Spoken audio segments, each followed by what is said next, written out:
Good day. Today we have gathered in the studio for the discussion how the work of journalism, also communication specialists, is united. So first question I have, how is it possible to unite communication and journalism? How do we differentiate between what work of journalist and what is the work of the PR specialist?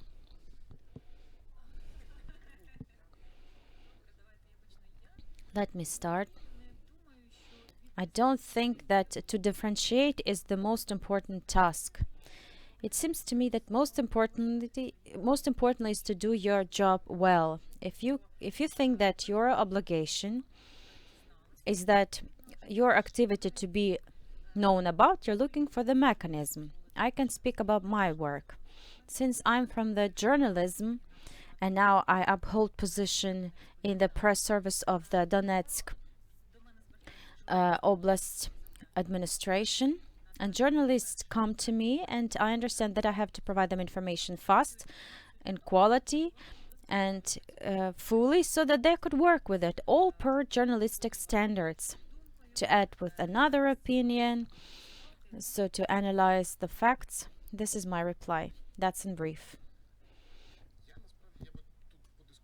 I would discuss even the title of this topic.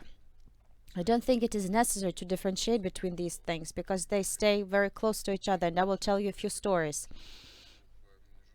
I used to be a journalist and now I work in the communications, and on a certain stage in the meeting of in the PR agency, when we were discussing how to build the communication campaign, how to create the informational messages in the way they are clear for people, I realized that I am receiving something that I haven't had for a long time. It was a meeting of people who are thinking about information, because it often happens when people don't have time to think and analyze.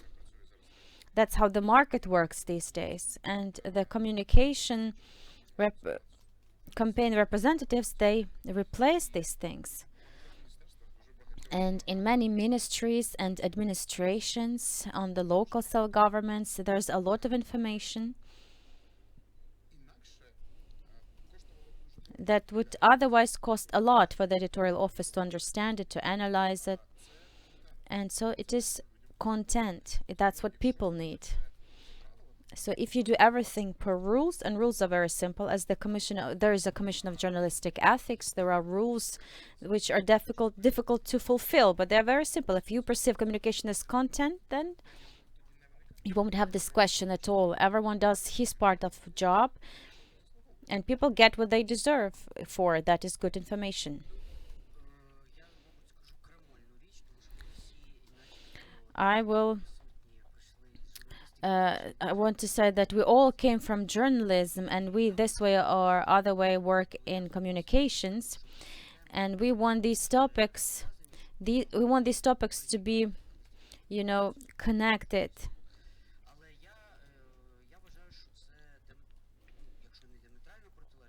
But if they are not completely different, but these are completely different spheres per its essence, because the objectives, well, they're not completely different, but they differ much. For a communications officer, for him it's most important to cause certain action at the end use of the information, and that action is to lead to positive changes either in the company or in the institution that he represents.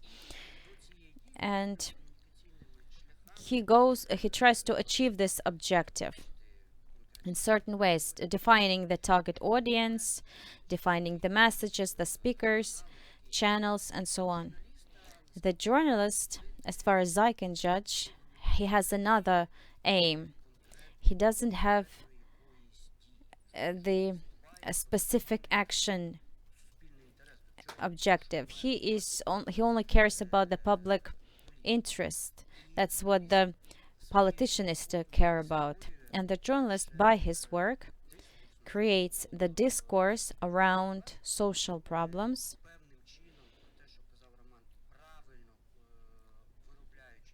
producing information per certain standards. On the other hand, he creates this public space where this discussion is possible. The discussion of people who think about coexisting and their individual life, and they can exchange decisions, information, some reflections, but space is needed to do this. If we go in the theory of media sphere and of journalism, that's how it all started. Media created conditions, possibilities for people to commonly act, think, and reflect on issues that bother them on the daily basis.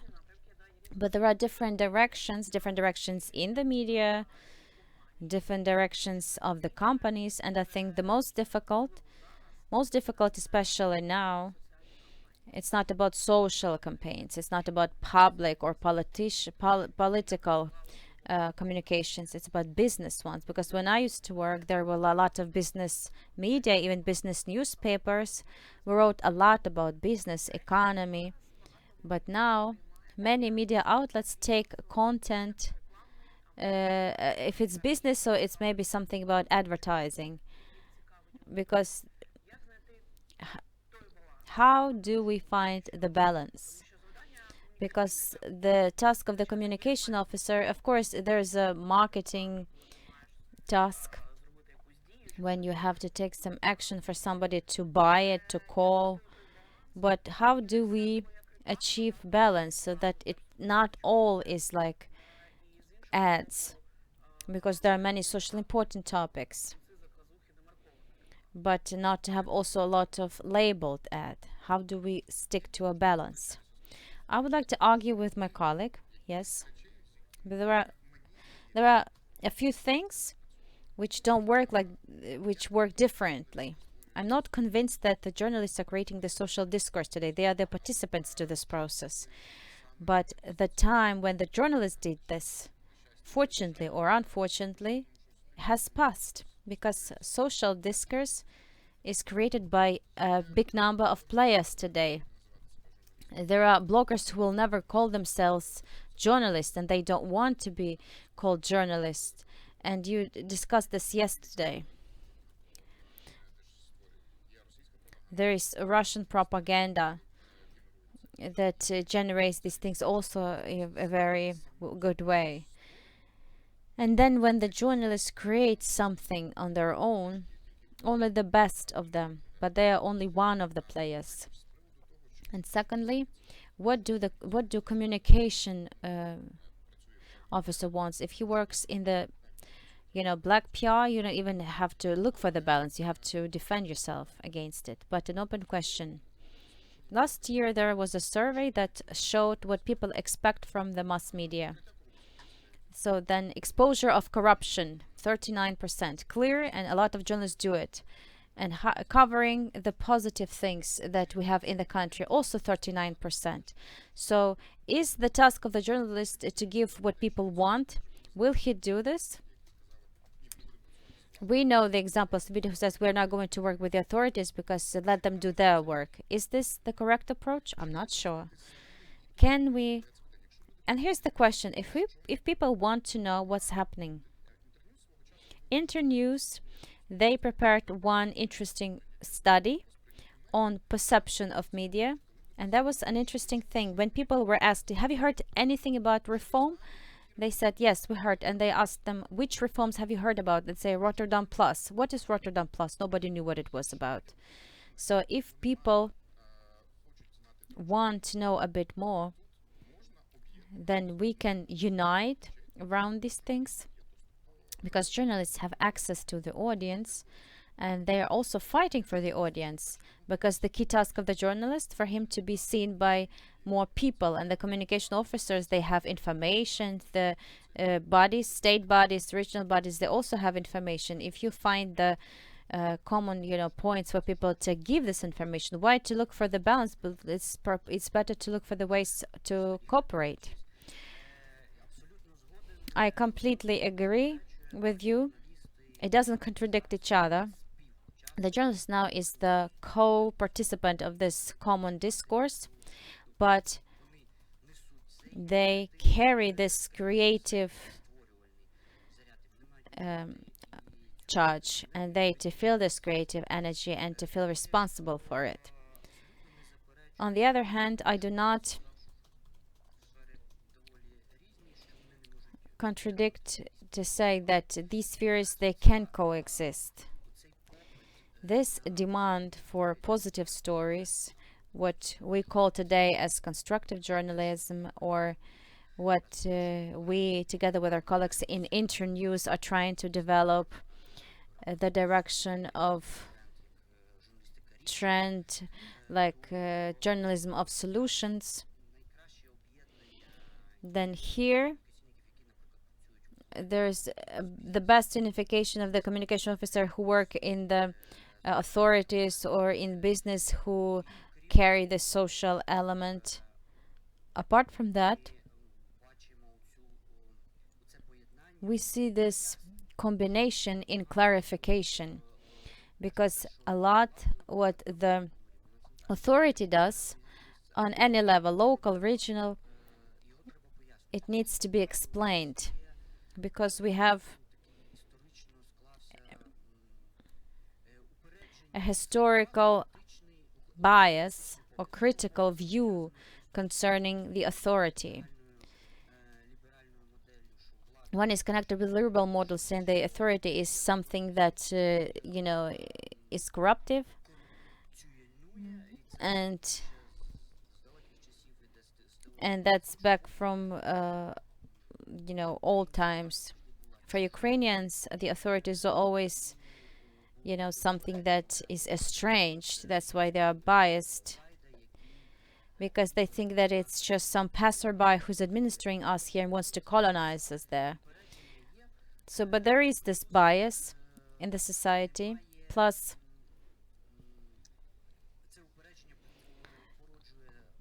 this bias creates distrust right away. And here, cooperation of the communications officer and media is to explain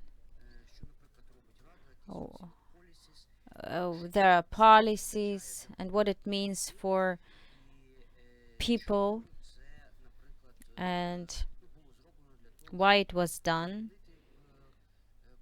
either to change the rules of the game or to make these rules more comfortable.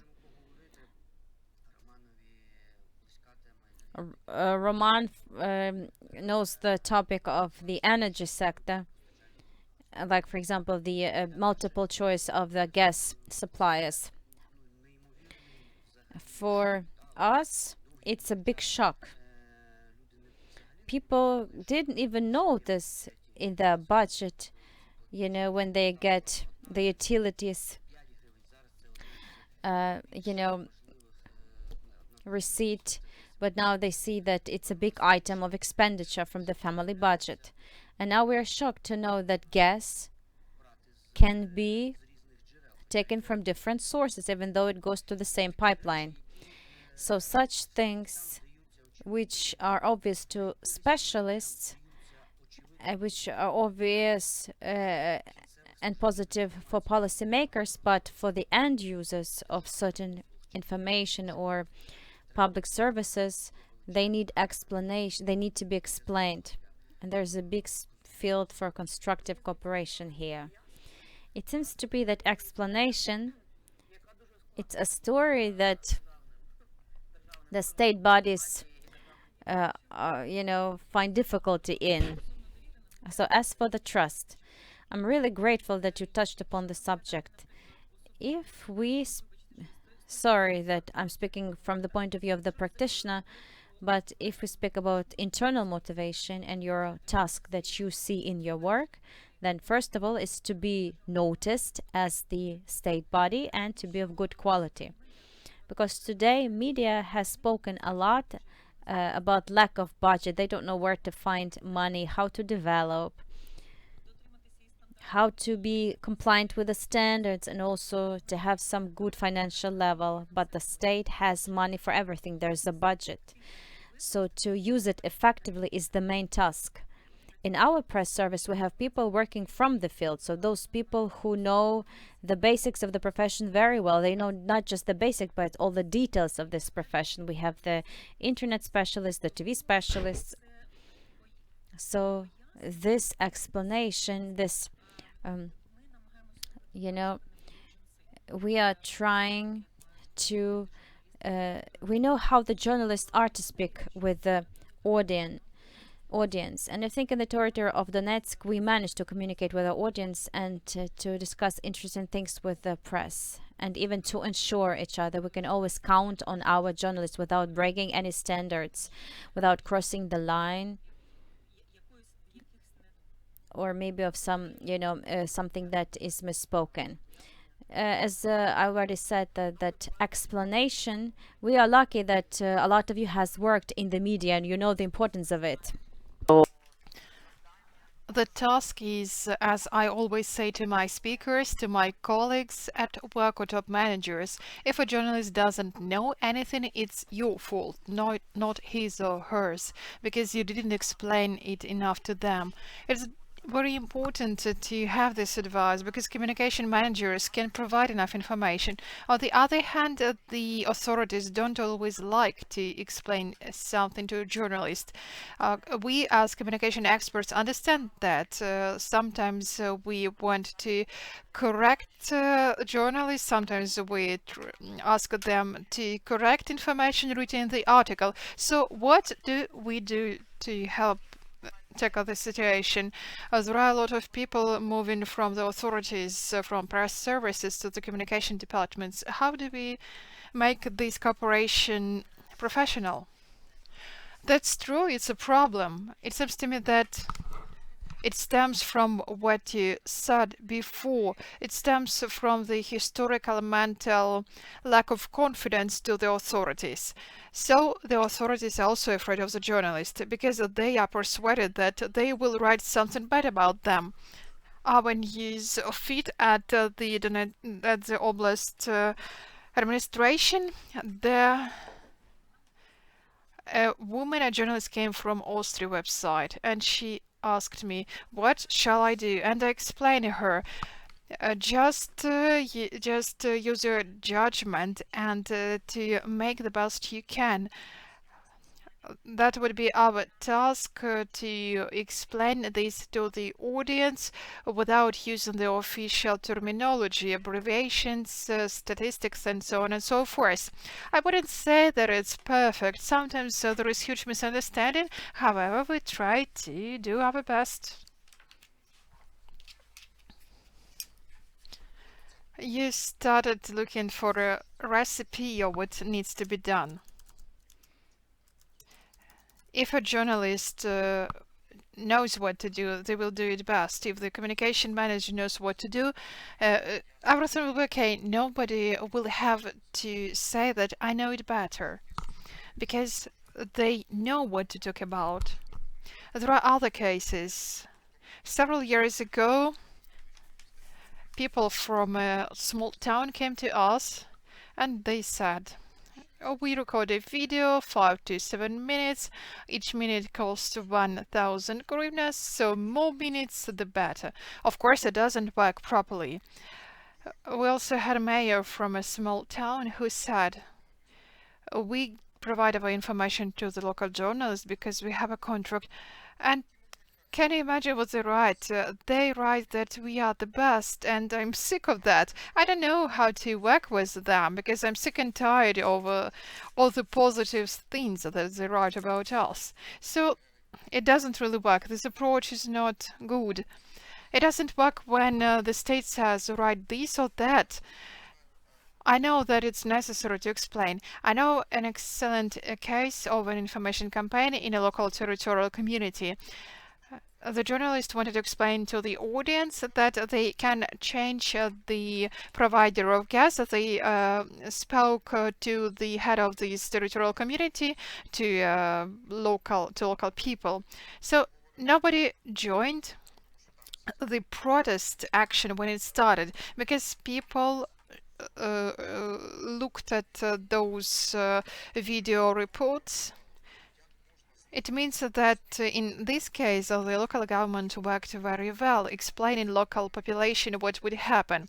So what we now do is the strategic for economic development of the Donetsk and Luhansk Oblast. This is a policy which was developed with the help of international experts, Ukrainian experts, of course, which was adopted by the cabinet of ministers, and it is a high quality tool which is based on the simple foundation that local people in Donetsk and Luhansk Oblast want to develop their own business. If they continue doing that, they will get more investments and it will be better for the entire region. Is that the entry point for anyone? Obvious. What if something goes wrong? What if someone would use that? I'm not sure, because I think it will work in both directions. If all journalists are on the same page, if they understand that they need to speak of this economic development, then it will be impossible to do something bad to this information. We must remember that communication managers are not liked by everyone. For example, they send a lot of requests, and sometimes the authorities are also tired to provide all information to them. As for your question, what we do so the authorities feel this balance, it seems to me that now it changes. Of course, we see a lot of information. Recently, there was information that there are gag orders or guidelines, that there are some speakers. Of course, this is an element of communication policy. However, in general, we see that the trend is reversed now. The government, the local government understand that this explanatory component is really important. That is why they reach out to journalists and ask them to help them to spread this information, to spread those explainers, or they suggest to do something together. We at Internews work at the intersection between government and journalism in such information campaigns. And we see, for example, we worked on a project dedicated to privatization of small enterprises privatization on behalf of the Fund of State Property. We saw that there was some kind of misunderstanding. They wanted to persuade people that privatization, this is not about stealing, that it's not what happened back in 1990s. They wanted us to share this information. So a businessman in a concrete town sees that probably he can buy this building and to turn this liability into an asset, that they can make an investment into their business and into their community. The same goes with the decentralization reform. Now there are a lot of attempts to share the best practices, because this reform has obviously been very successful, and people feel that they became more successful, that they can use the money allocated to their communities. So they now see that they have a mechanism of spending this money. There is a huge need to collect and spread those best practices. Vaccination is another important topic. Some people say that the phenomenon of motion is true, so others say that it's a lie because they distort the statistics. However, this is one of the best cases that we needed to distribute, to show each and every person, just to show how some policies work. As for the balance and crossing the lines, it seems to me that everything that is related to explaining what is called policies, decisions which influence daily life of citizens, this is okay. when we cross the line and start promoting a concrete person, then for journalists that's not okay. It seems to me that this watershed is very important. We can have this line and try not to cross this line. As for Roman has said, whether we need to answer the request of the audience, then yes, I can say that we can do that. Why people want to get more information?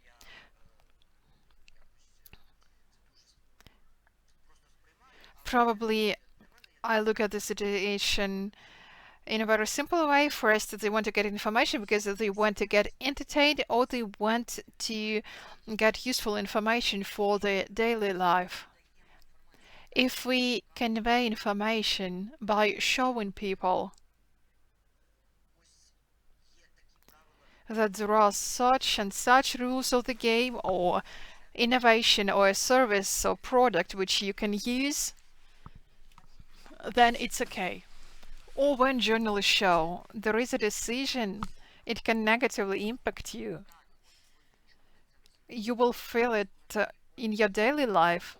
Then I think there is indeed a demand for such news.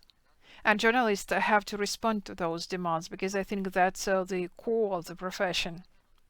It seems to me that the most important here, what is professionalism? Not always communication managers are enemies sorry, they don't always understand that they shall not lie. Some of them think that truth is so varied and there are different truths. When you provide information, it needs to be verified, it needs to be truthful. If it is a lie and you say that it's truth, the journalist will dig up and will say that you were not right. It seems to me that it's important for everyone to understand. We all saw the story with the famous bank, Ukrexian bank, communication between the journalist and the CEO of the bank. However, professional communication managers would know how to end this conversation without attacking the journalist. So we need to discuss these standards, professional standards of communication managers. I don't want to say that they need to be friends with journalists. However, they need to cooperate with them. There are must haves, must do's, and what they can do, what they cannot do.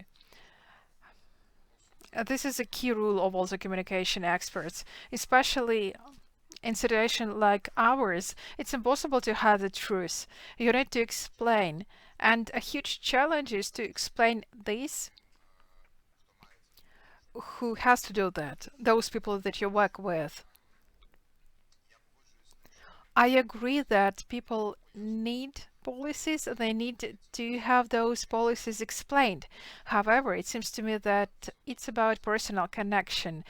Most of these things is about personal connection networking. If you follow the Instagram of Joe Biden, then he personally explains policies, for example, related to healthcare, because it's very important to explain that.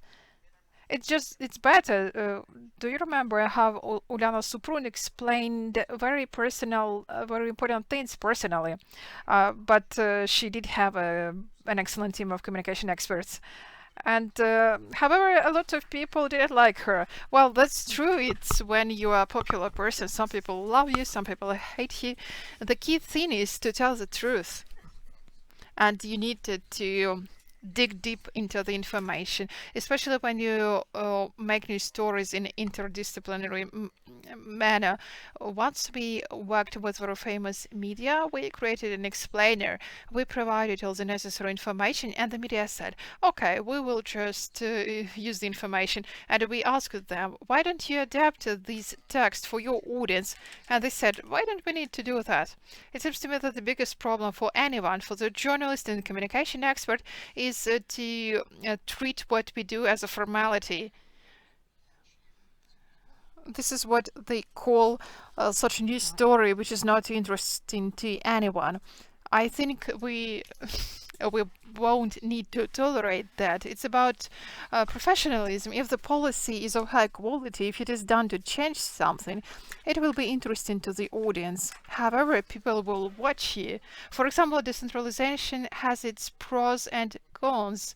There are territorial communities that every year try to use money, a lot of money, to build similar, for example, playgrounds. The system in our country is built in a way that it's very difficult to control this. Because you know that people don't only want to know the positive things, but they also want to know how the fight with corruption is happening. People say that they want something interesting, even if somebody wants to have something useful, but they still want to have fun. That's the specifics of perception by people, and you have to remember about it. As for the explanations, it's also one of the sides that needs to be explained. That's what I spoke about policy. There's a decision. Yes, you can use it. It can be a positive or negative perception of you. But how can you participate? You can participate either in co-production or at least in, correction, and check if it is correctly done or if these budgets are allocated fairly. Any policy decision has the component of co-action with the consumer or with a viewer, and you have to explain this co-interaction component too. Roman mentioned that it's impossible to lie and that all communication officers, they follow this rule. Well, they have to, the professionals, because they, as a rule, I mean, there's a different longitude. If you take a long run, then trust is very important for you, and this trust is going to be built. It's going to take some time to build it, and if you lie or deceive someone, you will be exposed, and everything that you have been building for months can disappear in a blink of an eye. If you need a short-term result, here other logics can work, and then everything goes. But if we speak about long-term, then trust is necessary. But we all make mistakes, and there's a nice trend here. By the way, the one we had it a few years ago in Ukrainian Dome, there was the fuck-up night of the reformers who would tell about mistakes. Any fuck-up of yours can be put in such a narrative that you don't lie about it, saying that no, that didn't happen, but to show it in such a way that it's going to be beneficial for you, because you do not only admit your mistakes, but you analyze them and you share this experience with others, saying to dear friends, like, look, we did this, we wanted to achieve a positive result, but we didn't. We have learned our lessons, and we want to share this with you for you not to repeat this mistake, because we Ukrainians like to repeat our mistakes. I completely agree with my colleagues on the part of professionalism and verification of the facts, but I would like to put emphasis on the dimension of Donbass, of Donetsk, of the audience we work with. If we speak about decentralization, how the reforms are communicated in the places of reforms, then we should understand the reasons such resource. We, using our efforts, have divided Oblast into 5 regions. We have 5 regions on the free side of Donetsk Oblast, and we hold meetings with people who, in amalgamated communities, are working on these topics. And sometimes to integrity and professionalism, we also have to add patience, because you have like to babysit with these people, because they were all doing different things. And we have to understand where is the bottleneck. why doesn't this information get to them? And we can see that in the amalgamated communities, there's a big necessity for the communications officer to also get to this level. Two questions from the audience. In your opinion, how can the mutual respect be enhanced between the communication officers and the journalists?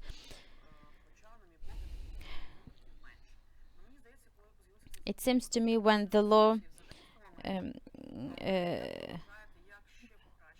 when the law appeared about the access to the public information, I know that the state bodies are trained. So in brief, what should be done? I don't think there are some, magical recipes.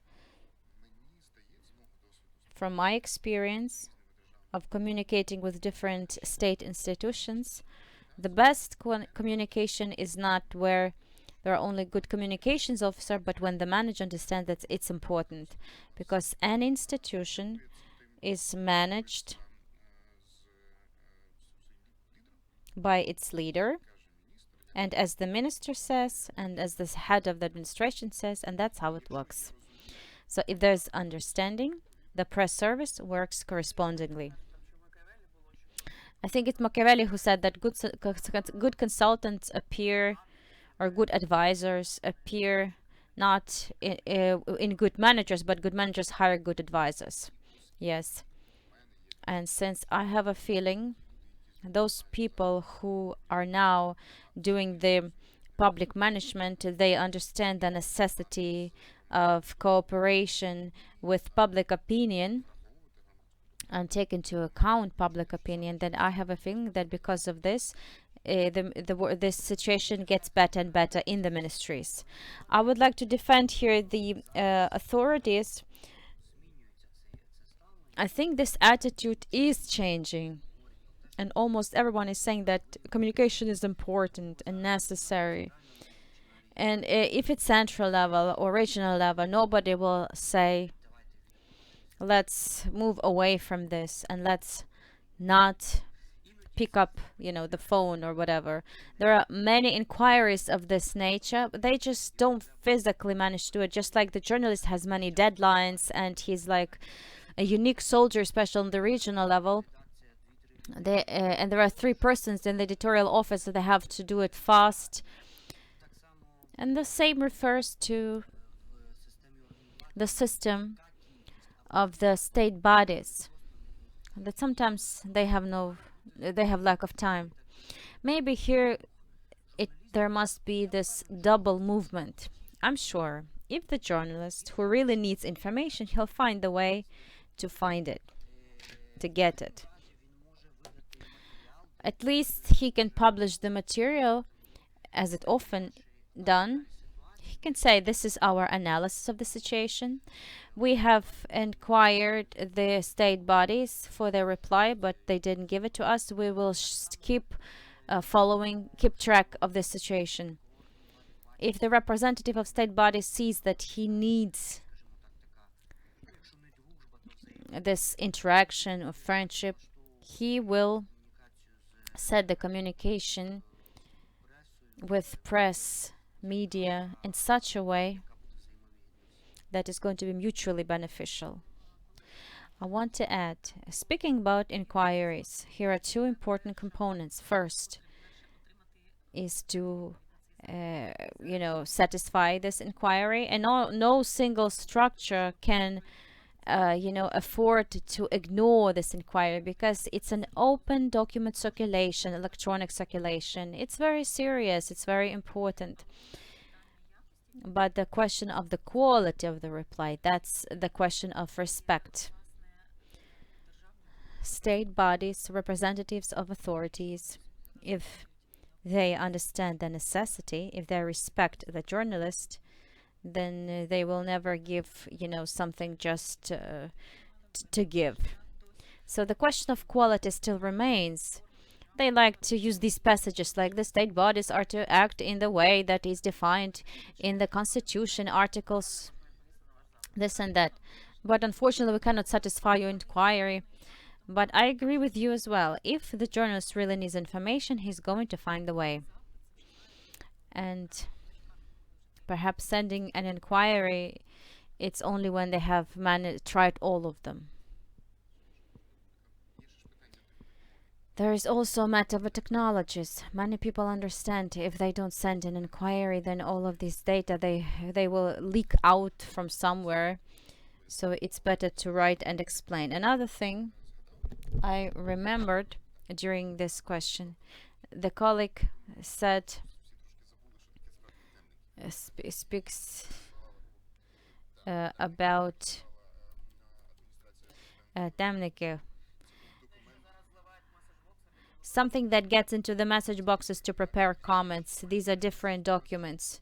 And some message boxes for preparation of comments, these gag orders, so that people spoke clearly and so that different representatives of any political party or the ministry didn't say different things. This is also part of respect, but they all call them gag orders, and it's not, for those who remember, it's the kind of the document where it said what to say, what not to say for the editor.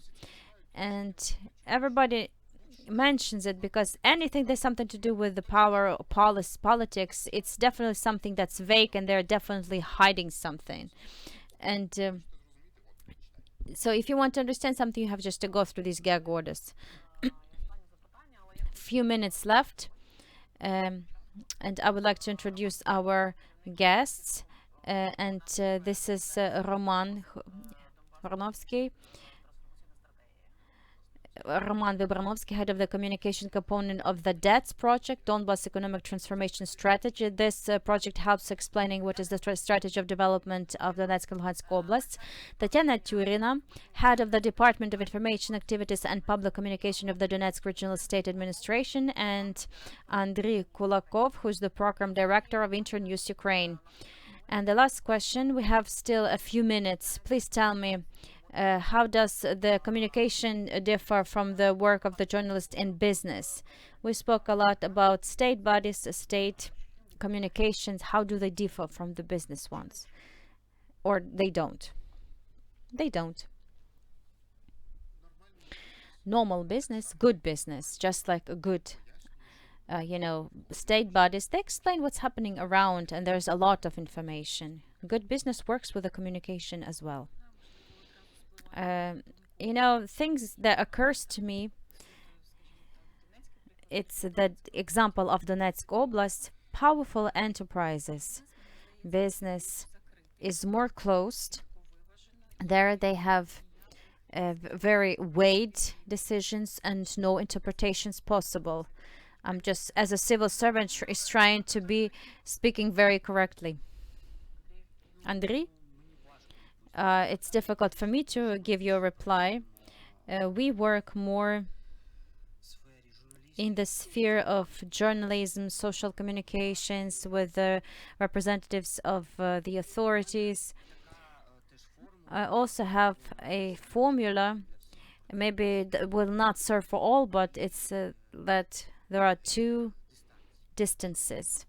If it's a short distance, you can that people can do whatever, but it seems to me that now, as the society and the state are developing, we don't have these short distances anymore.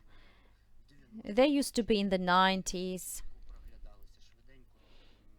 to do something very fast and then to take off. And now the globalization is everywhere, no matter where you go. Panama Papers or other papers, all of your paradise that you have created for yourself will ruin it. So we see more and more business building long-term strategies, perspectives, horizons. We have spoken recently about certain companies already having the horizon in 50 or 75 years. Even though our world is so turbulent, it seems unbelievable. But if it's like a futurism, yes, but if you even, that a lot of things can change, but you have this intention to build these many generations strategies, which means that you're not going to act fast, but you will build this systemic trust to the brand, company, institution, state, community, and so on. Thank you for the discussion. In the beginning, we said that we had 1 hour, but this hour we ran out fast. And we've decided that the communication officers are to tell the truth. They are not to lie and to be professional and help the journalists to look for information, find information, but not just use them.